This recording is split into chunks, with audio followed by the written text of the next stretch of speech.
Good afternoon, everyone, and welcome to News 3 Now live at 4 on this Wednesday. Welcome to Sick Bay. Your coffee. Welcome to what? Sick Bay. Oh, yeah. No, we're getting better. Everybody's turning the corner. Got my halls here. Yeah, I'm ready to go.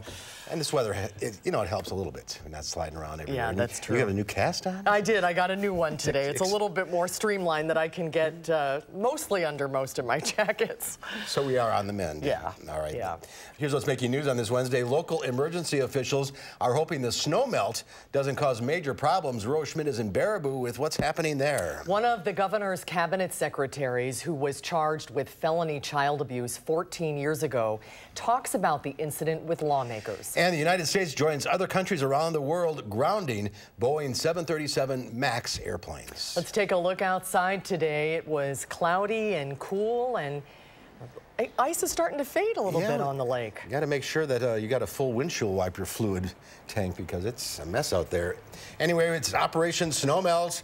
Dana Tyler's in the backyard and it's going fast. It really is. It's chipping away at it. We've got a big puddle right here in front of me on the patio. Actually, the fog helping to dissolve our snow. Now, there are still plenty of snow piles around. Don't get me wrong. Our snow depth still exists, but it's slowly decreasing. Now, today we hit a high of 44, and that's right where we're at right now, starting the day in the upper 30s, and we've just been steadily increasing, adding a few degrees on, and that's what we're going to continue to do overnight. The wind chill has us just a few degrees below our actual temperatures, and we do have a breeze coming from the east-southeast, about 8 miles per hour. So again, through the next few hours, our temperatures are going to steadily climb a little closer to 50. We'll be hovering near 50 for us overnight, plus or minus a degree or two, depending on where you're at, and then we're expecting a little more rainfall to come through later on this evening. Those showers right now just off to the west in Iowa and Minnesota, but they'll be moving in our direction in just the next few hours. Visibility not currently a concern, but we did have some dense fog this morning, and we're looking at some patchy fog coming through again for us overnight. And our breeze, it's still going to be a factor for us this evening. Temperatures are going to drop or hold steady, but our wind speeds actually might pick up a little bit heading into tomorrow morning. We'll take a close look what's ahead for your Thursday and Friday in just a few minutes as we continue to keep an eye on this rain. Right now, of course, I want to see what's going on the roadways. A first alert traffic update. Overall, things actually look okay for much of the area. We don't have any major accidents to report right now. And again, we don't have any rainfall currently in Madison, so we don't have to factor that in with our drive times for any rain coming through. East and westbound seem to be okay right now. Sauk County, it doesn't look too bad right now. Looking down towards Grant County, we're not seeing any of the delays, and same goes for Rock County around the Janesville area. All should be just fine on the roads. It'll be about a 5-minute drive from Verona to the Beltline right now, 7 minutes from Oregon to the Beltline, 5 minutes also from Springfield to University Avenue. You definitely don't need the shades. We have a cloudy sky right now, but the only factor for this evening that we're keeping an eye on, of course, is that chance for some rain coming through in the next few hours. All right, Dana Fulton, thank you. I called you Dana Tyler, who was a meteorologist here in the 80s. Little trip down memory lane. I have a fever. Oh, good. Okay, yeah. We got it now. Thank you, Dana. Thanks, Dana. First at 4 with snow on the ground and rain in the forecast. A number of counties in our area are preparing for flooding. Sauk County officials tell us they've already had reports of flooding in people's basements. Rose Schmidt is live in Baraboo to tell us which areas will likely be the hardest hit. Rose? That's right. Well, there are some areas where the problem is that the melting snow is leading to water, and there's nowhere for that water to go. But the good news is that Sauk County emergency management officials say that they're expecting minimal impacts, not huge impacts to this area, but that, of course, all depends on how much rain we see over the next few days. They say that if your home is experiencing flooding, your best defense is going to be sandbagging. In some places, water is starting to seep in through basement windows and through patio doors. Officials, though, are expecting to see water go over the roads in Laval, Reedsburg, and Rock Springs. But they're happy to report that the Baraboo River is expected to crest 3.5 feet lower than in August of last year.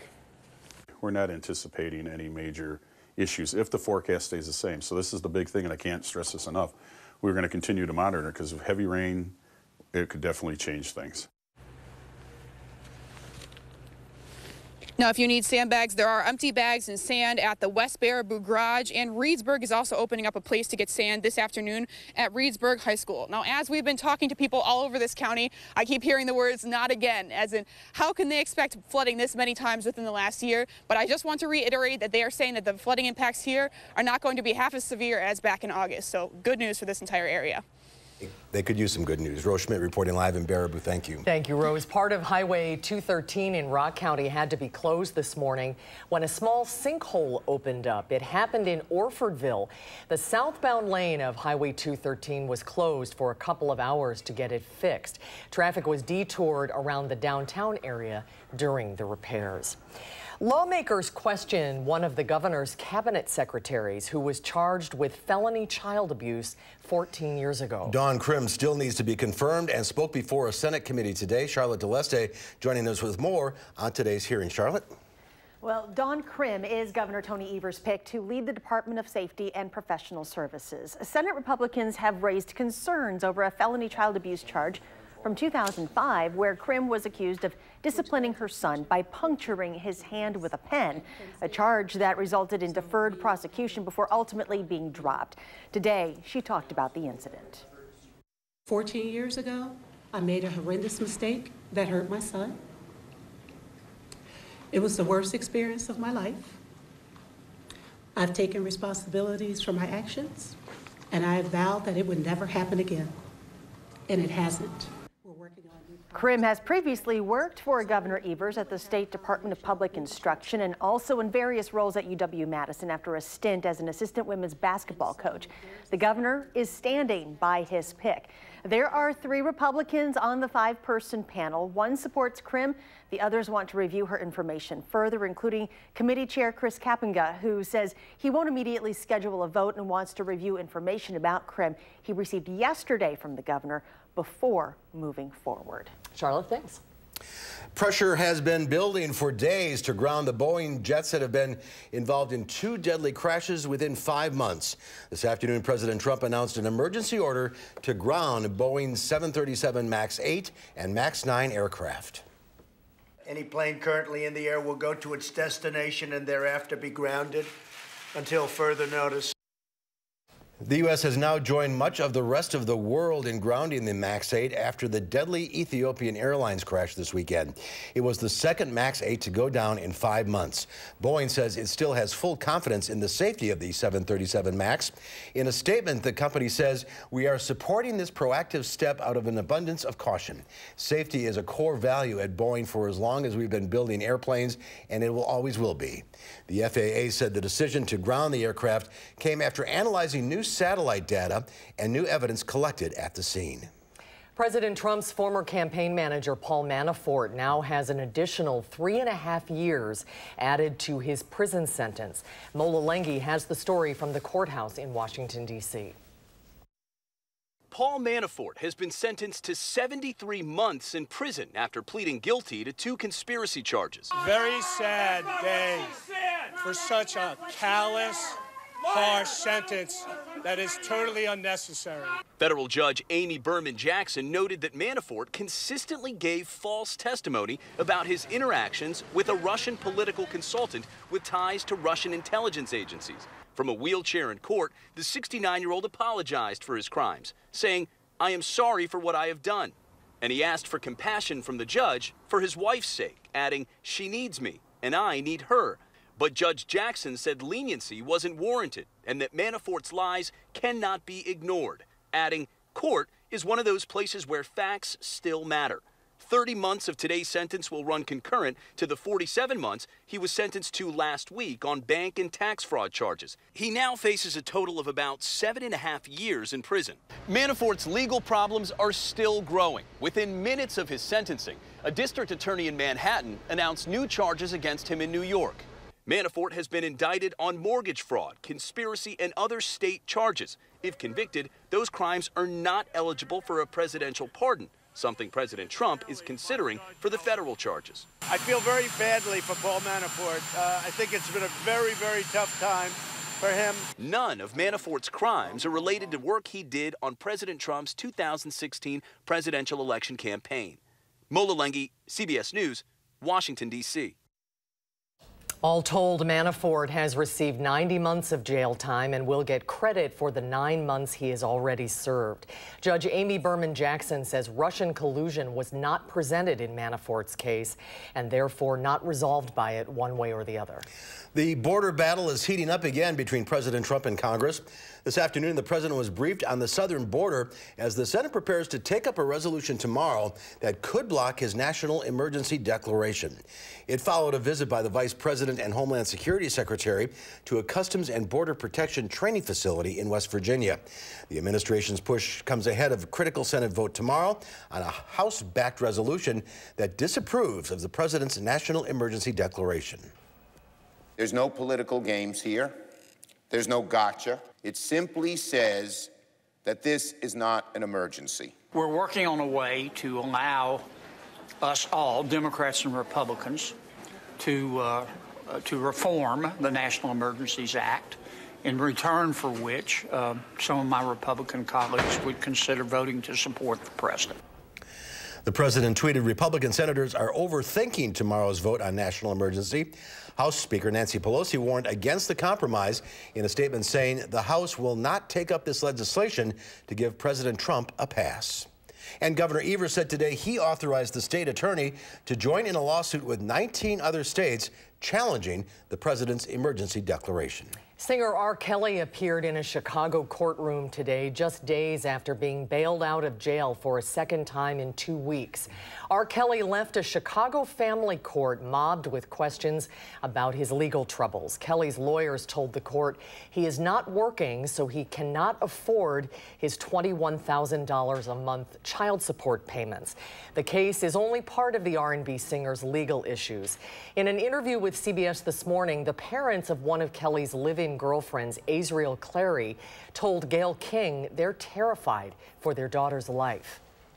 How I want to see it end, I want to see my daughter leave. Of course, but are you concerned about how it could end? Are you? I've heard like a suicide pact. You know, I know my daughter. A suicide pact? Yes, I've heard all kinds of stuff. The girls are going to make whatever decision they want to make regarding seeing their parents. They are adults. They can make those decisions. Mr. Kelly doesn't control them. Last week, R. Kelly blamed the Clarys for their own estrangement from their daughter. The 52-year-old denies all accusations of abuse. When we come back, the college bribery scandal heads to the courtroom. Actress Lori Loughlin turned herself in today over the cheating scam. But more on that when Live at 4 continues. You're watching News 3 Now, live at 4.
We have new developments in that college bribery scandal. The FBI says actress Lori Loughlin is in custody and is expected to appear in court in Los Angeles this afternoon.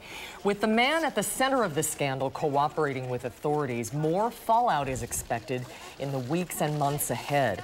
William Singer pled guilty Tuesday.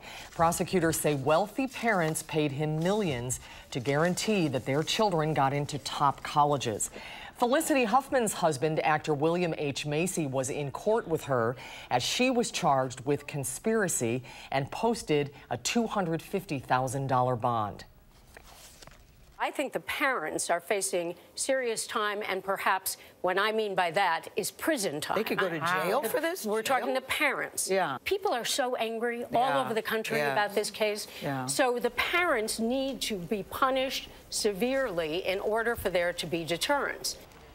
At least 9 athletic coaches were also charged, but no students have been charged. Stocks rose on the strength of healthcare shares. The Dow Industrials added 148 points, closing at 25,702.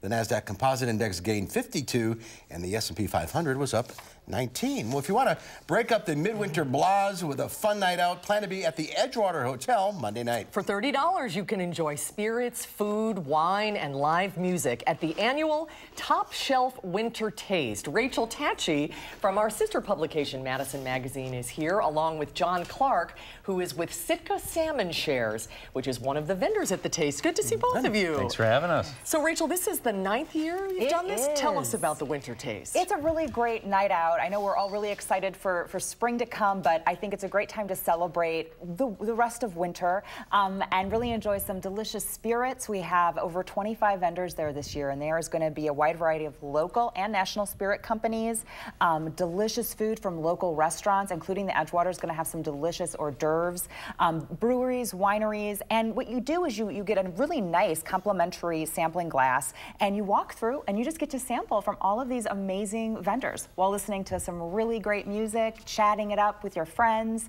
It's a great time. And for $30. All for $30. That's a deal. That's right. New this year, we're having a really fun Bullet Bourbon photo booth. People love photo booths, and so you can really commemorate the occasion too. That's wonderful. Well, tell us a little bit about Sitka Salmon Shares. Well, I'd love to.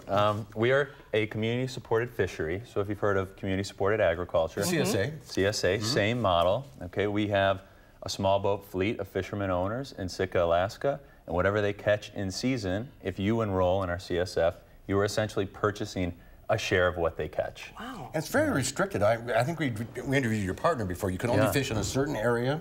Yes. Alaskan fisheries are heavily managed, but they're probably the envy of the world as far as management. To sustain those wild fish stocks, and the best way to do that is to keep smallboat fishermen on the water, which we try to do. So you get a box in the mail every what? Every month. Every month you get about 5 pounds delivered to your front doorstep. This is wild salmon? This is wild salmon and 13 other species if you do the 9-month interval. That's the whole fishing season. So you'll see 14 different species in that, and you get some recipes as well, including the one that we're going to go over today. Yeah, what is it? Okay, so this recipe is super simple. It comes from one of our fishermen, Drew Terrar. He's from the Midwest. Went up to Sitka, never came back. But he does this on the boat. Okay, so limited space in the galley kitchen, limited ingredients. So super approachable for cooking salmon. Our first step, you take your favorite Dijon mustard and slather it on there. I love mustard, so I'll put a lot on there. You cover the whole fillet like that. Take a little bit of your dill right over the top. Set your oven to 375, 15 to 20 minutes, and you have this delicious, flavorful salmon dish. That's it? That's it. Bam. That couldn't be easier. Yeah, it couldn't be easier, but it's super flavorful, and it makes cooking fish, I think, a little more approachable when you have something easy to kind of get you into it, and especially with wild coho. It's kind of the Goldilocks of not too fat, not too lean when it comes to salmon. I'm a huge fan of it, huge fan of this recipe. A lot of people are intimidated by fish. You don't know how to prepare it, or get a good one. Yeah. With fish, good rule of thumb, with salmon, every inch thickness, 10 minutes at 350 in the oven, and you won't overcook it. Oh, good. That's a really good tip. Yeah. And it's very healthy. It's good for you. Absolutely. You can see the fat on here. That's a wild run fish. It's got to put on all that fat for its migratory run. That's full of those omega-3s and your daily value of vitamin D, some B2, some B6. So very good for you. So people can sample this next Monday and also Absolutely. get more information on your CSA. Yeah, come see us. All right. Yeah. Thanks for being with us. Thank you very much. Have a great turnout. Thanks. The Top Shelf Winter Taste is Monday, March 18th from 6 to 9 at the Edgewater. Tickets are still available. You can go to MadisonMagazineExperience.com. Well, still to come at 4, doctors have a new tool to help detect Alzheimer's. And it all starts with virtual reality, or VR. Virtual reality is leading to big breakthroughs in the medical field. I'm Gwen Baumgartner in Cambridge, England, with how this headset can help detect Alzheimer's.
Well, take a look at this. We hope you don't get seasick too easily.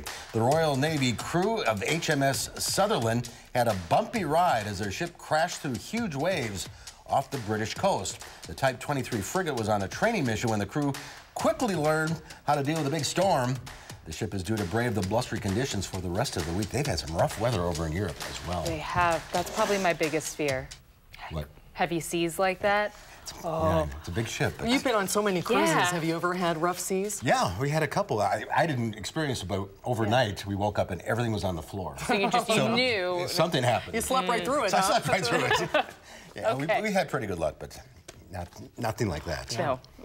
Okay. Well, Gas Buddies come out with a study on the 30 cities with the most aggressive drivers in the nation. The company says Los Angeles has the most aggressive drivers based on driver behavior like frequency of speeding, hard braking, and swift acceleration. Philadelphia comes in second and Sacramento in third place. Minneapolis is the least aggressive driving city. Friday is said to be the worst day of the week for aggressive driving. I believe it.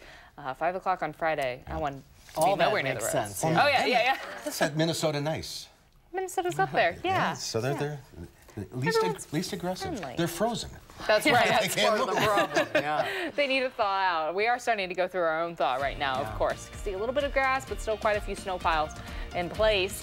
We're looking at mild temperatures for the next few days. We'll look at your full forecast right after the break.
Of course, we do still have snow on the ground, and the snow packs at the edge of the driveway, at the edge of the road, picking up quite a bit, or still packed up quite a bit. But we do actually have some grass also. This is right outside the station. We have grass along our sidewalk. Dave snapped this photo earlier. It is a little nice to see a little bit of green outside, but again, it's just mixed in with the snow. As temperatures stay above freezing, though, that snowpack is just going to continue to decrease for us over the next several days. Now, we do still have an alert day in the forecast for the rest of this evening because we do have some more showers and isolated thunderstorms on the way, so not ruling out some areas of flooding. It could be an inconvenient flooding spot or a bigger deal. Of course, some of our corners, we've had some road problems already today with some isolated flooding. And as far as the inconvenient side of things, I got a big old puddle right there in the middle of our backyard patio right now. That's not so great. Heading into Thursday, we do still have our alert day in the forecast as well. Some light showers off into Iowa. Nothing really moving into southern Wisconsin just yet, but the center of that low pressure right now, right at the edge of Nebraska, and it's going to continue to move northeast, bringing just rain and snow and some thunderstorms throughout the Midwest and plains for us overnight and into tomorrow. We're not out of the woods just yet. We're going to continue to see our showers come through for at least the next about 42 hours for us. Light showers come through overnight heading into your Thursday morning. We may have some heavier rainfall at times. Early on in the day, we get another bit of a break, and then in the afternoon, expecting some rain and isolated thunderstorms for us for Thursday. Late Thursday night, we steadily transition over to some mixed precipitation. Early Friday morning, we may maybe dealing with a little rain mixed with snow. And then heading into the later part of Friday morning, we're expecting to see some light flurries and snowfall. May see a little bit of accumulation well north of Madison, but because the ground's going to be so warm, we're not expecting much, and we're not going to see much snowfall come through either. And then throughout the day on Friday, we're going to steadily watch our skies clear up. Not until later on in the day will things finally clear up, though. We do have a flood watch throughout Wisconsin until Friday morning. The concern, of course, all of this moisture coming through as the snow runoff comes along as well, and our ground's still pretty frozen, so nothing being absorbed currently. It's just running off into our streams and creeks. Overnight, we have those showers sliding through. Notice it's not one big band, just scattered rainfall expected for us overnight. Heading into your Thursday morning, we still have scattered showers, mostly cloudy when it's not raining, and then the rainfall transitions over early Friday. Notice this model run not bringing even a lot of snowfall for us into southern Wisconsin. If anything, it'll just be a few flurries. Temperatures then Friday heading into Saturday morning will cool down a little bit. So it's going to be a little breezy outside for us. We're mild with our temperatures, rainy with our conditions, and breezy outside as well. Our wind speeds will stay in the low teens for us for the next few hours, but picking up by Thursday night, we're going to be anywhere from 15 to 25 miles per hour for our wind speeds. Notice coming from the south-southwest. By Friday, our wind direction shifts, becomes a little more northwesterly, but we still have breezy conditions outside for Friday in the teens for us in the morning, and then in the afternoon in the mid-20s for our wind speeds. Overnight, we're expecting temperatures to hold pretty steady. Right now we're in the mid-40s. This is about as cool as it's going to get because we're going to steadily rise on up close to 50 to start off Thursday. It is going to be a little breezy outside. Again, those wind speeds picking up for us. By tomorrow, plan on a windy day. Gusts could be an issue for us later in the afternoon. Tomorrow, our high temperatures will be close to 60. 59 is what we're going for your Thursday. That mixed chance is just in the morning on Friday, but once all of the snow and light rain stops, we're looking at a very cloudy sky for Friday. Heading into Saturday morning, our temperatures will fall below freezing for the first time in a few days. It'll be about 24 early in the day. And then we have sunshine in store for Saturday and Sunday. Temperatures will be just a little cooler than average, but quite a drop for us there heading into Friday afternoon. Upper 30s for Saturday. And then by the start of next week, we're in the low 40s. It really should be a pleasant move into next week out of the weekend for us. But again, the isolated flooding concern for tonight and for Thursday definitely still exists with some rain and isolated thunderstorms possible for us. And then maybe some ice again on the weekend because the water standing will... Yes, if anything hasn't drained out by the time we get to Saturday morning, those temperatures dropping below 32 could be a bit of an issue. All right. Thank you. Thanks, Dana. Looks like a nice St. Patrick's Day. It does, yes. By Sunday, we should be in a good spot. All right, Dana, thank you. Doctors in England have found a new tool to help diagnose mental health conditions. They're trying out virtual reality on some of their older patients to pinpoint neurological problems. CBS's Gwen Baumgartner reports from England. So you pop this on. Let's see if I can do it. At 72 years old, Mark Furlan didn't know much about virtual reality, but health problems motivated the British grandfather to give it a go. Well, I'd been referred by my doctor for memory problems. Furlan took part in a trial with researchers at the University of Cambridge who tracked patients' virtual movements to help identify those with early Alzheimer's. So what we found is that people with memory impairment that is due to Alzheimer's disease do very poorly on this test by comparison with people who have memory impairment not due to Alzheimer's. So you're turning and you're getting disorientated. Furland was one of 100 patients who had to follow a path in a virtual environment and then trace their footsteps back to the starting point without the help of any markers.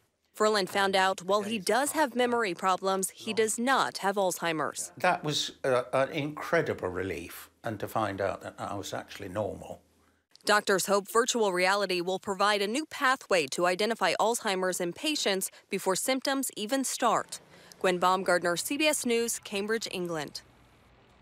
Here in the U.S., virtual reality is already being used to diagnose and treat veterans with post-traumatic stress disorder. Exciting future, that's for sure.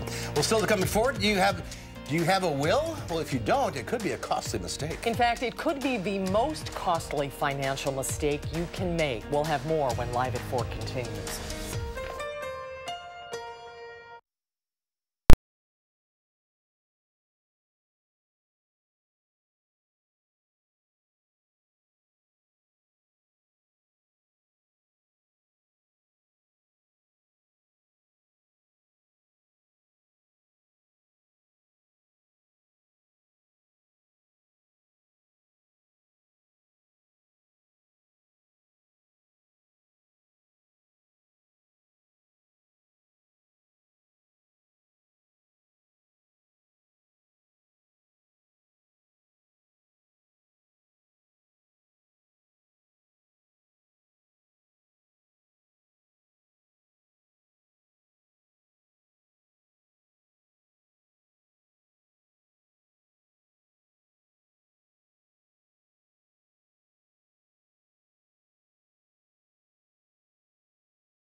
There's a lot of open water on Lake Mendota. There's going to be more soon. That's a live look by the UW Memorial Union Terrace. That rain is a snow killer. Yeah, it really is. Well, not having a will could be one of the costliest mistakes people make when it comes to their personal finances. Kenneth Craig has the story of one Massachusetts woman who could be kicked out of her own home because her stepfather did not leave a will. Looking at these first thing in the morning makes my day. Marcelle Harrison and her family have lived in this Massachusetts home for 4 decades. Her mother and stepfather purchased the property in 1980, but now she's on the brink of being kicked out because her stepfather died without a will.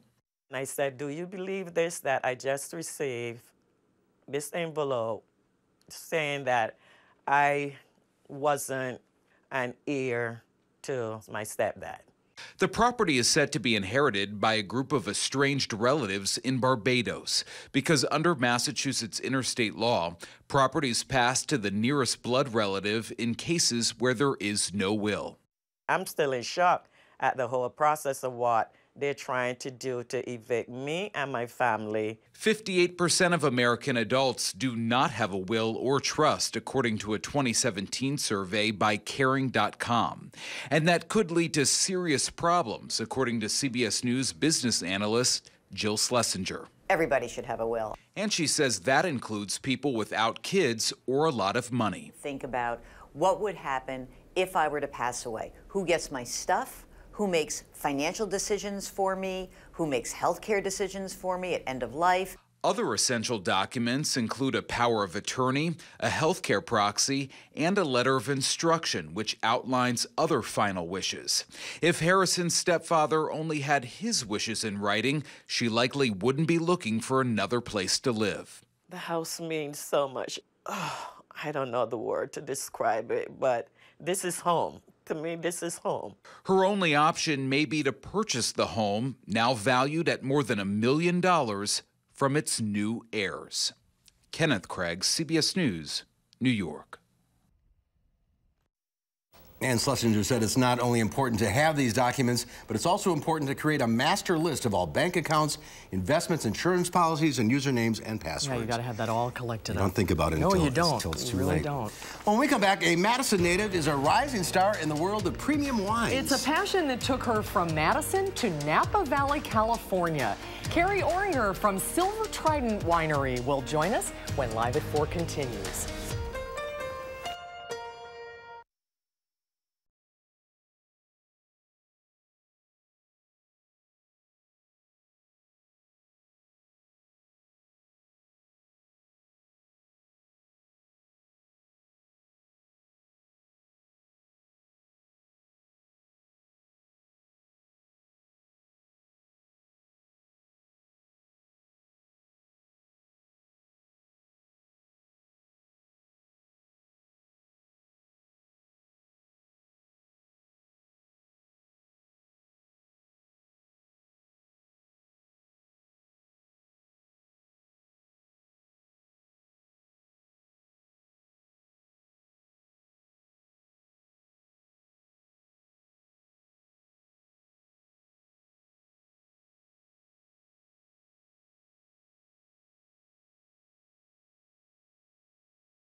No accidents right now. My only warning with your drive home. Please keep in mind, of course, there's some water on some roadways as we are dealing with that melt from all of our snow right now. Snow still on the ground, but as temperatures are going to stay well above freezing overnight and into tomorrow, we are going to have some isolated flooding concerns. Eastbound on the Beltline, seeing the brake lights a little bit. Westbound, all looks fine up towards Sauk County.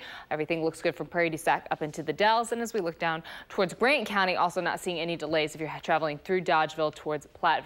In Janesville, all looks just fine. No major delays along 90 or 39. Now, from Verona to the Beltline will take you just about 7 minutes, 8 minutes from Oregon to the Beltline, and then Springfield to University Avenue heading eastbound, just about a 4-minute drive. Going northbound from Janesville to the Beltline, 27 minutes, right around where we usually see it. From Sauk City to Middleton, 17 minutes, and the same drive time southbound from Sun Prairie right downtown to the Isthmus. That's a quick look at traffic.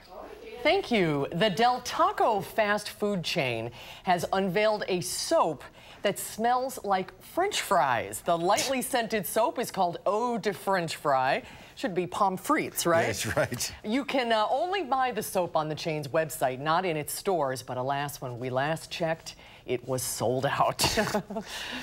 Well, a passion for great wine sparked Carrie Oringer's desire to be a winemaker, and it took her all the way from Madison to Napa Valley, California. Carrie was born and raised in Madison. She is the winemaker for the Napa-based Silver Trident Winery and creates ultra-premium wines from some of the best vineyards in Napa and Sonoma County. And Carrie is back home this week for a visit. Your family is still here? They are. Your they mother, all live Ruth, here. is watching? Hi, Mom. Hi, Mom. Welcome back. Thank you very much. So how did this journey, how did you end up there?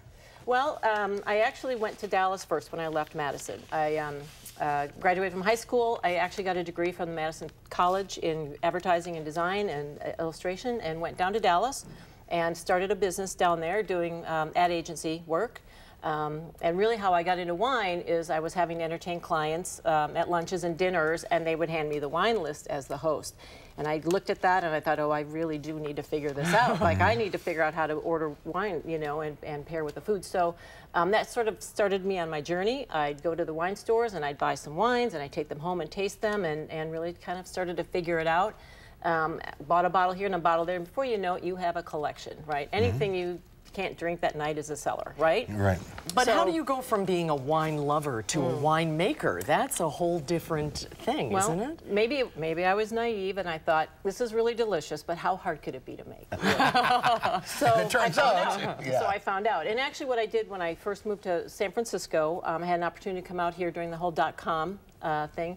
And I thought, this is great. I'll be a millionaire and I'll buy a vineyard and I'll be able to make wine. And of course, I don't have a vineyard. That's really not how that went. But I did actually buy half a ton of grapes and a book on how to make wine. Really? And that's actually how it started. And so how did you end up at Silver Trident? Luck, as it often is, and timing. But a mutual friend of ours, Bob Bender and Walter own the winery, and a mutual friend of ours said, hey, I've got some friends of mine that actually have a vineyard and they're going to need to make some wine, and you're a winemaker. And so I met with them and it just clicked. And it was just... And we started making Cabernet in '09. So what is your job as a winemaker? From the vineyard to the bottle is my job, actually. And that's actually one of my favorite parts, is being out in the vineyard, working with the growers. We contract our grapes, so we've got long-term agreements with the growers, and they grow the grapes exactly how we want. And that's my job, to actually communicate what we're trying to do and the style of wines we're trying to make. Wow. And then through harvest, and then in the winery, it's very hands-on. Actually, we're tiny. We make 2,500 cases. And so it is really hands-on, and I know people think about, well, that Lucy and Ethel in the grape. Yeah, I do that. Stamp on the grapes? I do. Yeah, there's times that I do. Actually, with the Pinot Noir, we do that. And so there is a time when that happens. So right through bottling, and then occasionally, luckily, I get to come out to Madison and meet with people who actually are buying the wines and enjoying the wines, and that's what I was doing today, actually. I was out with one of our sales reps. And What's the most critical step in winemaking? Is it the grain of the grapes? I think it's the grapes. Always, yes. And we're lucky. We really have some of the best fruit sources in Napa Valley and a little bit in Sonoma, where the Pinot comes from, and that is, you need great grapes. Yeah. And so it's, if you get the grapes right, honestly, the rest of my job's pretty easy. Don't tell anybody. These are some of the different varieties you make. How many different wines do you make at Trident? We make 5 different wines. So we do a Sauvignon Blanc, and then the Rosé, which I brought today, if you actually want to taste some of the Rosé. This is our 2017 Rosé Pinot Noir. Cheers. Cheers. Welcome home. Thank you great so to much. have you back in Madison. It's always great to be back. Next time, let's do this segment in Napa. I think so. I would drink to that too. So you should swirl it around a little bit. Well, I give it a little swirl just to kind of let it open up a little bit and have the aromas come up. Oh, that's good. Oh, there's so much to learn about wine. It's made. This was made from 100% Pinot Noir. This is from Mendocino, a little Potter Valley, and we call this actually Apollo's Folly, because we're actually a winery that will take red grapes, Pinot Noir grapes, and actually make a rosé out of it and charge half the price. Like, who does that? Right? Well, we do, because we love it. It is. That's a great, great taste. That's and very good. And we grow this. This is a part where the vineyard's important. We actually grow this specifically for rosé. It's picked a little bit earlier. It's got a little more acidity, a little less alcohol, and so a little lighter in color. Can people buy these wines in Madison? Yeah, absolutely, and that's what we've been working on. We actually make really a very tiny bit. It mostly goes direct to our consumers, but we are in Madison, and probably because I live here, I'm not sure exactly, but I bet it is. Yeah, so we have it. We've got some great places that carry the wine. Delaney's has it. Quivy's Grove has it. Rare has it on their wine list. Do any liquor stores have it? Can you buy a bottle? Or? Not yet. We're working on that. Okay. We're working on that. Yeah. Well, reason to go to Raw, I guess. Have some fun. Well, it's so inspiring to just see how you sort of started a whole new career and followed your passion. Well, that's very inspiring. Thank you. Yeah, no, it's fun, and I changed careers later in life, and so I actually like to think that you can, like, if that's do what you love, right? And I thought, Julia Child actually started cooking when she was 40. That's right. And that turned out okay for her. Yeah, that worked out. That's right. So that's what I was thinking. Congratulations. Thank Welcome you. home. Continued success. Great to see you, Karen. Thank you so much. Thank you for having me. I Cheers. appreciate it. Cheers. We'll be right back with the final check of your forecast.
Whoa, a lot of water out there. Yes, and it's just going to keep coming for us because temperatures are not going to drop below freezing for quite some time. We're expecting overnight we're actually going to hold pretty steady in the mid to upper 40s. Right now it's 44 in Madison. There is a bit of a breeze from the southeast, so again, you might notice it. Our wind chills will be just a little colder, but notice we're going to steadily climb on up. We'll hold close to 50 overnight as another round of rain is slowly going to slide through for us. Right now those showers off to the west, but we could be dealing with some light rain, maybe even a few isolated thunderstorms overnight. Now, we do still have alert days in the forecast for tonight and for Thursday because these rain and thunderstorm events, not too bad in the sky, of course, but right now we just have so much water as everything is melting, and a little bit of rain on top of it just doesn't add up to any good situation for us. And 50 overnight, that's really going to knock it down. Correct. 50 overnight, and then we're warm again tomorrow. We're warm heading into Friday morning, and then during the day on Friday, our temperatures will steadily fall. Okay. All right. All right. Hang in there, Dana. folks. Coming up tomorrow here on Live at 4, we'll find out what's happening this St. Patrick's Day weekend in the 608. That's right. It's St. Patrick's Day on Sunday. And as Bucky heads to Chicago for the Big Ten tournament, our Jay Wilson will break out his brackets. That's coming up tomorrow on Live at 4.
Well, we have a workout routine in our final